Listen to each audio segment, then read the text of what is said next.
In view of the historical fact that the cartel will ultimately, be break down, as you stated in the case of rubber and steel.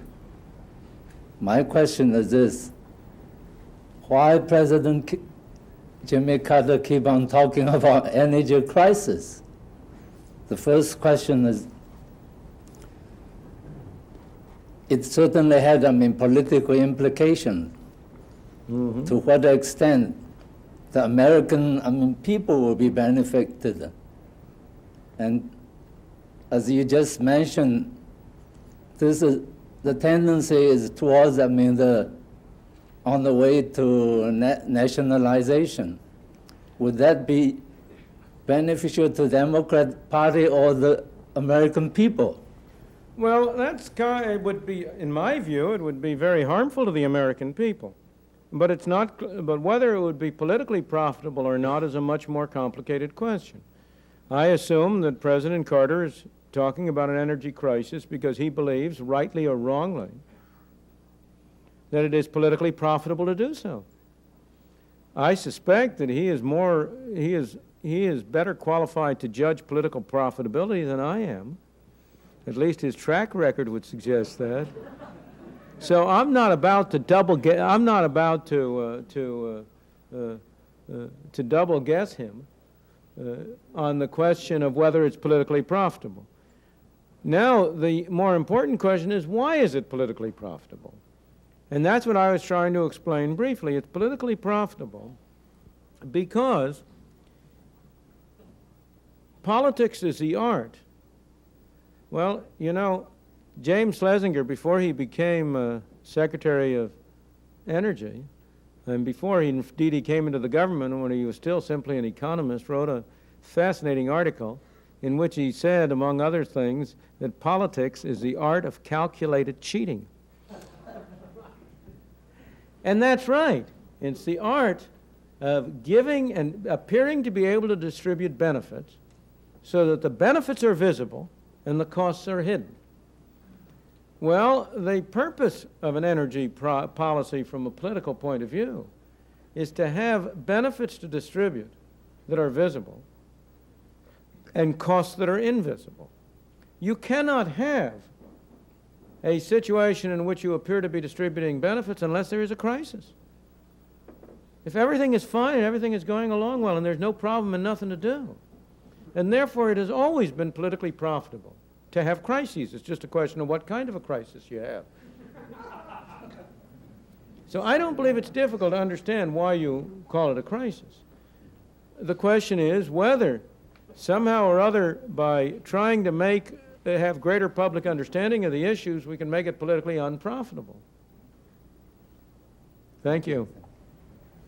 If, as you've suggested, the government is so very intent on nationalizing the oil industry, can you explain why it's first attacking it through the mechanism of vertical and horizontal divestiture, unless, as perhaps it appears to me anyway, it's doing it to fragment what now is a very viable example of free enterprise, to then come back and pull it back together under its own aegis and say, now we saved it, we're running it in a coherent fashion.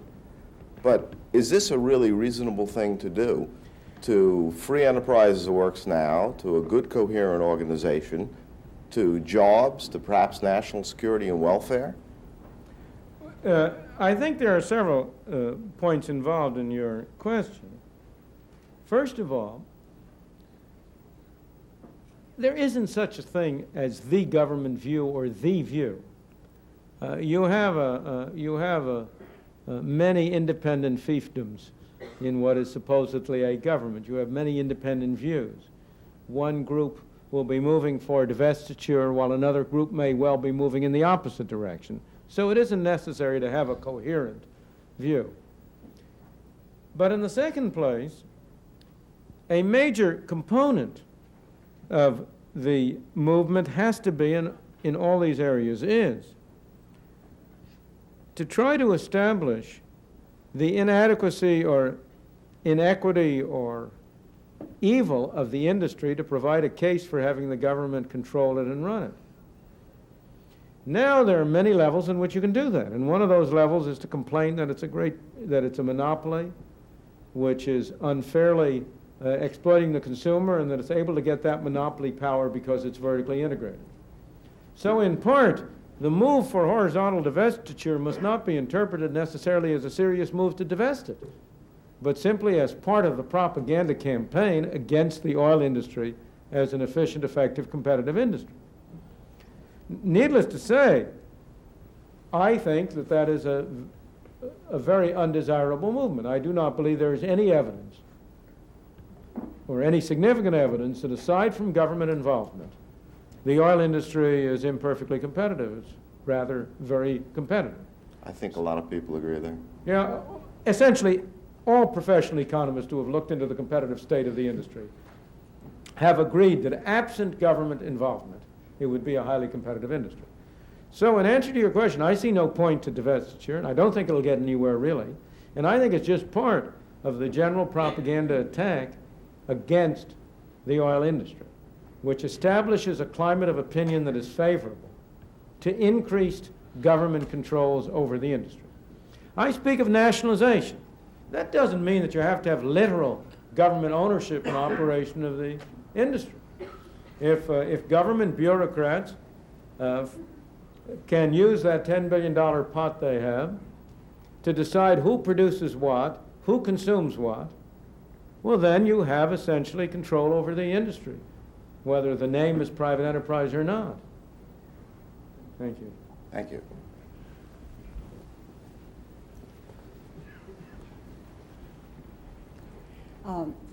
Mr. Friedman, you have reiterated what I'm sure that most of us recognize, that big business, oil industry in particular, but really all big business, and perhaps even a lot of small business, has gone, quote, gone to bed with the government and is now reaping the sad benefits of it. You and me too.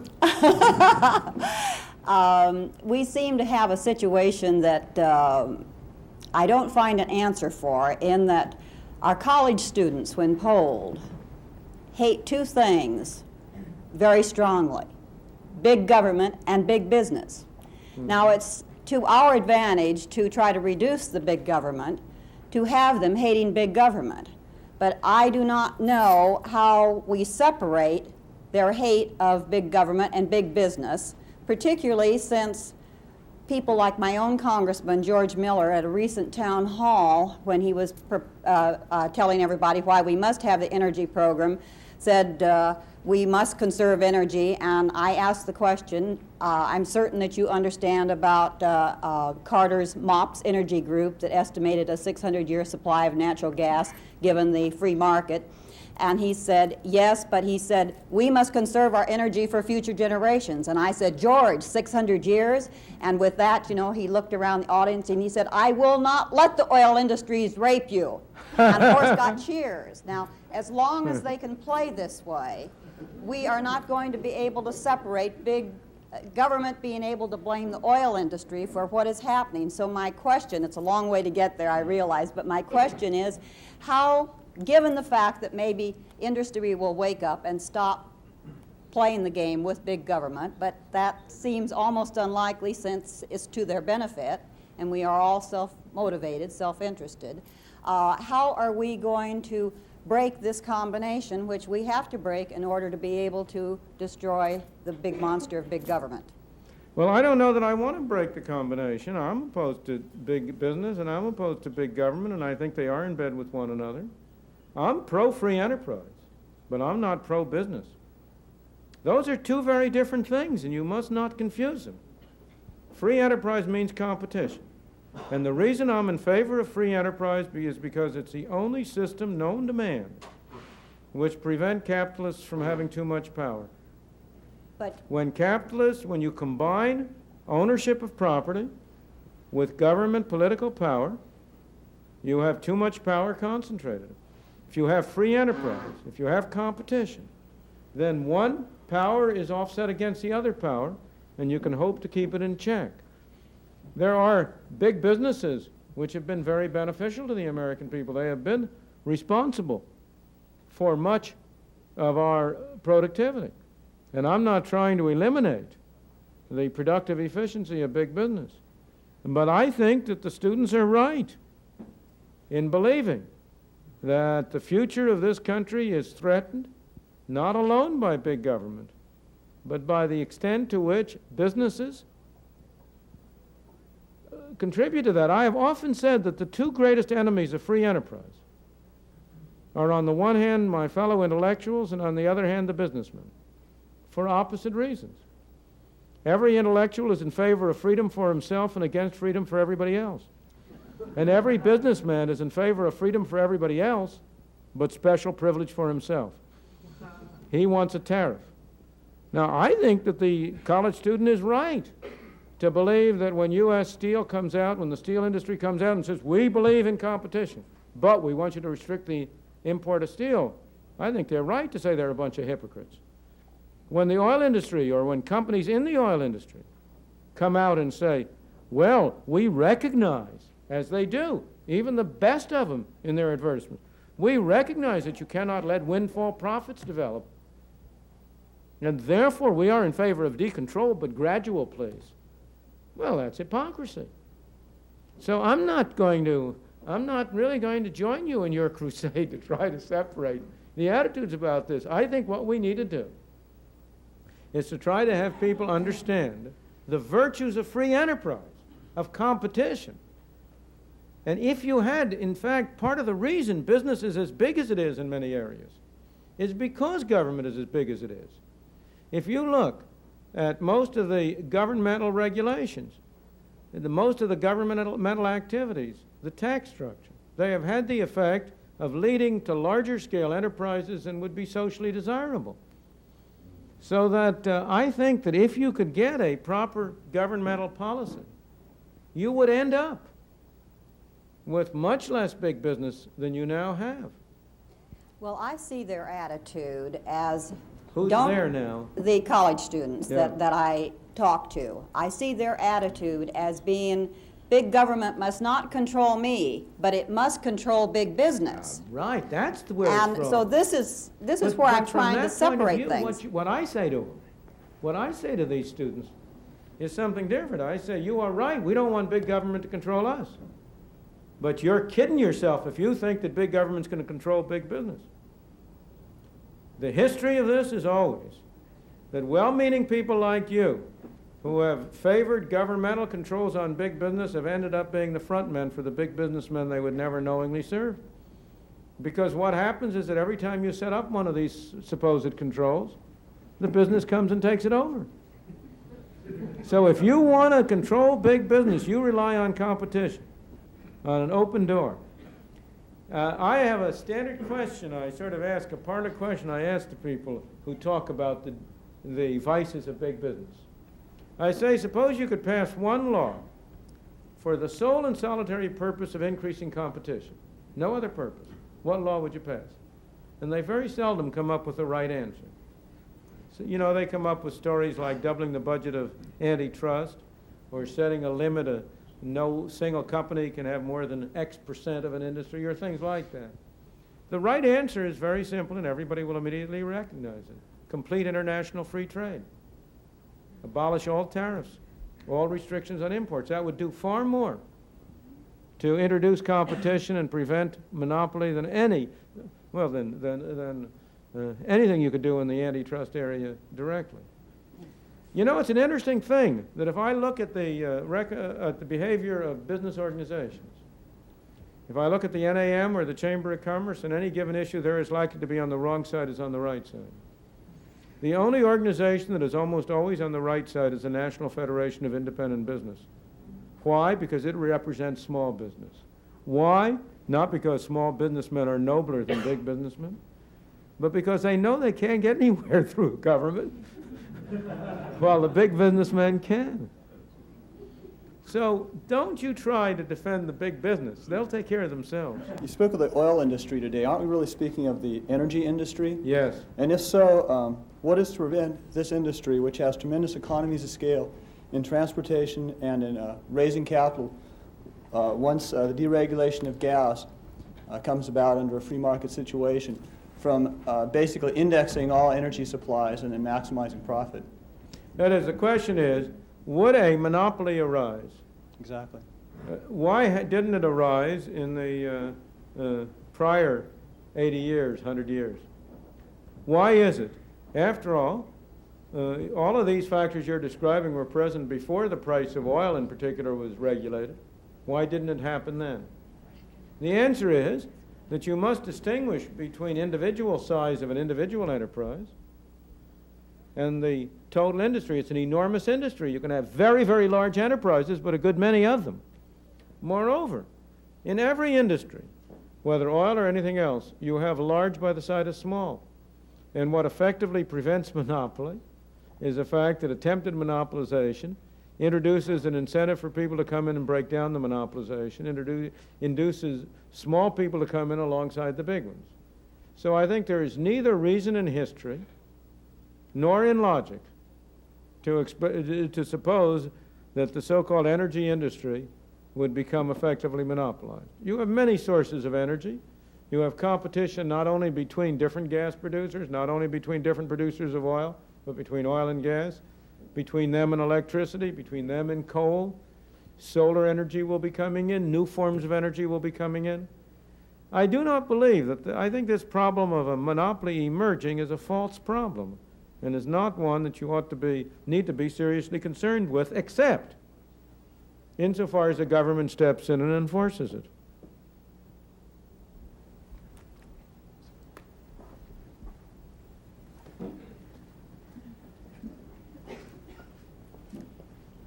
Yes, ma'am. Do you feel that we will eventually see complete decontrol of government decontrol of oil and natural gas? And if so, how long do you feel it would be before the alternate sources of energy and additional exploration and so forth would eliminate the energy crisis? Well, if you had, let's take that in steps. If the price of natural gas and oil were deregulated tomorrow, the energy crisis would end tomorrow. It would take no time. There is no energy crisis fundamentally. Where's the energy crisis? What is it that bespeaks a crisis? The only thing that that bespeaks a crisis is that you have handcuffs on the production, distribution, and use of oil through government controls. So there would be the crisis would end tomorrow. On the first part of your question, I doubt very much that we will ever get to the complete decontrol of oil and gas prices. I hope I'm wrong. But I doubt very much that we will get to it. It looks to me as if we're heading the other way. We did not erect, Winston Churchill once remarked, I did not become prime minister in order to preside over the dissolution of the empire, which is exactly what he did, of course. And maybe I started out on that thinking it was going to lead me one way, but it seems to me leading me to the opposite, because the empire did dissolve, and I was going to start to say I don't think James Schlesinger became Secretary of Energy in order to preside over the dissolution of the Energy Department. But I hope maybe Churchill's example will be powerful. At any rate, I'm very pessimistic about the fact of ultimate decontrol, effective decontrol. There are too many political advantages for maintaining it, and it's so hard to think of any other examples. Tell me. We've had precedents in this in many areas. Where have we had decontrol? Railroad prices were first put on, railroad fares were first put under control in 1880-something. They're still under control. The charges for trucking, sometime in 1920 or so? They're still under control. It's very hard to think of those government regulations that have been abolished. In fact, one of the major, not one, perhaps the major argument against government involvement in these measures, in these activities, is that it's easier to start than it is to stop. See, the great virtue, people have a misunderstanding about what the virtue of a private enterprise system is. They talk about it as a profit system. But it's a profit and loss system. And the loss part is as important as the profit part. Because what it means is that an unsuccessful experiment has to be terminated. But when the government has an unsuccessful experiment, it simply doubles the budget. So that I am not optimistic about ending controls. Thank you. You're welcome. Excuse me, Dr. Friedman, can I just ask a point on that? Maybe somewhat larger, but Come around here, come around here. We're going to enforce discipline on you, unaccustomed as you are.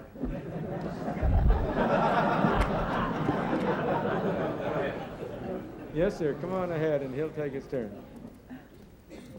Dr. Friedman, there's a great deal of debate, both nationally and particularly here in California, about generational electricity through nuclear power. I wonder if you could give us your comments on that and mention also what you're feeling in terms of government regulation of nuclear power and really government direction and Carter's proposal that the breeder reactor program basically be canceled and so on.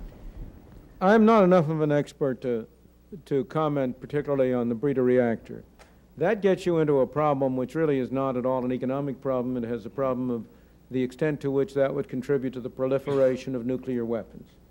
Fundamentally, the argument against the breeder reactor that I can recognize as making a great deal of sense is the argument that that its development and it would make it far easier for countries to develop in very quick time a weapons capability.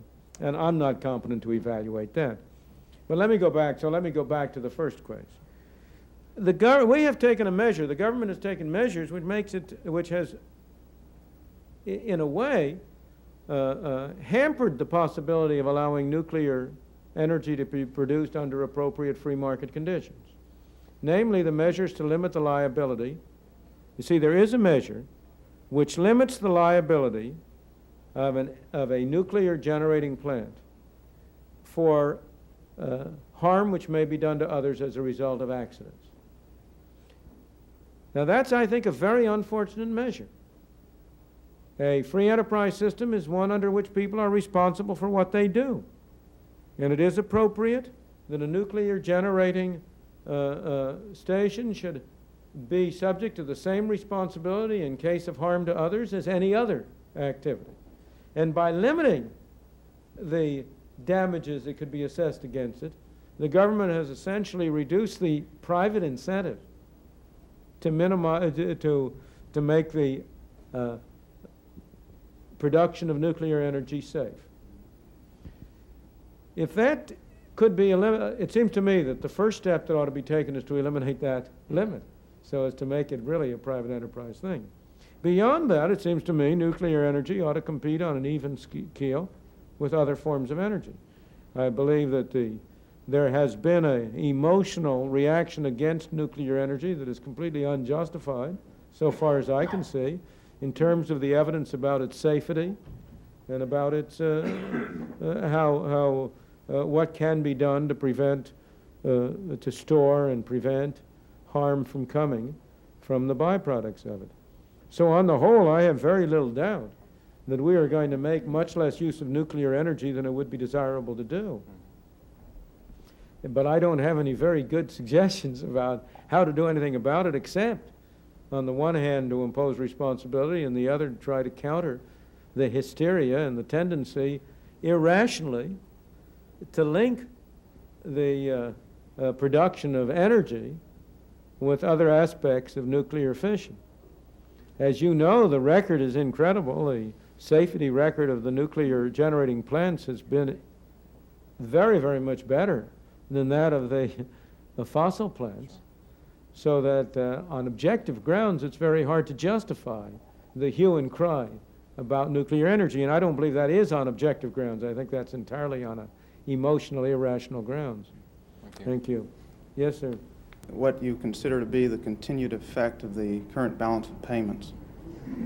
Thank you. You know, there's, as you know, one of the major arguments that is made about the problem of oil is that somehow or other it's responsible for the weak dollar abroad. That supposedly we have a balance of payments deficit because we're spending so much on foreign oil. Well, you can immediately see that that's a bunch of nonsense. If you, because we import, what is it, not less than half of our oil. Germany and Japan import 100% of their oil. If our importing half of our oil makes the dollar weak, Why does importing all of the oil make the mark and the yen strong? Obviously, there must be something wrong with that argument. And of course there is. The dollar is weak, not because we're importing oil, but because we're producing pieces of paper, namely money. The dollar is weak because our inflation rate has been higher, and our anticipated rate of inflation is higher than the inflation rate of Germany, of Switzerland, of Japan. That's why our dollar is weak. We have a large balance of payments deficit. You can almost reverse it. Instead of asking, why do we have a large balance of payments deficit, it would be interesting to ask this question. If we have a balance of payments deficit, somebody must be accumulating those dollars. If we're spending more dollars than other people are using to buy our goods, what's happening to the difference? Somebody must be holding it. And so you might ask the question, why is it that people are willing to add $30 billion at foreigners? Were willing last year to add something like $30 billion to the amount of dollars they hold. You could interpret that as a sign of enormous confidence in the strength of the United States. That's not a sign of weakness. Well, it may or may not be. It depends on who holds those dollars and why. In point of fact, a considerable volume of those dollars have been accumulated by foreign central banks, the German central bank and the Japanese central bank, because they have been unwilling to allow the value of their currency to appreciate vis-a-vis the dollar. But that's their doing. Insofar as they're doing that, they're giving us a gift. They're providing us with goods without our having to ship out any goods to them. There is no area in which things tend to be upside down so much as in the area of international trade, where it's common to regard exports as a good thing and imports as a bad thing. But of course it's the other way around from the point of view of the consumer. Imports are what we are able to consume, what enables us to have a higher standard of life. Exports are what we have to pay for it. If foreign countries, if Japan is perfectly willing to send us television sets and steel and so on, and take green pieces of paper in return, bigger fools we not to take them up on it. But of course they're not willing to do it. At any rate, from the point of view of this talk, so far as energy is concerned and oil is concerned, it's a strict red herring. The balance of payment issue is a very different issue, and it's almost entirely unrelated to the problem of our oil imports. What is true is that because we have been discouraging domestic production and subsidizing foreign production, we are reducing our standard of life. We're handing over to the OPEC countries a larger chunk of resources for oil than we need to do, and that's making us poorer. That's true. Has nothing to do with the balance of payments deficit or with the weakened dollar. Thank you for asking the question. I think we had better close it off. Thank you, ladies and gentlemen, for being here.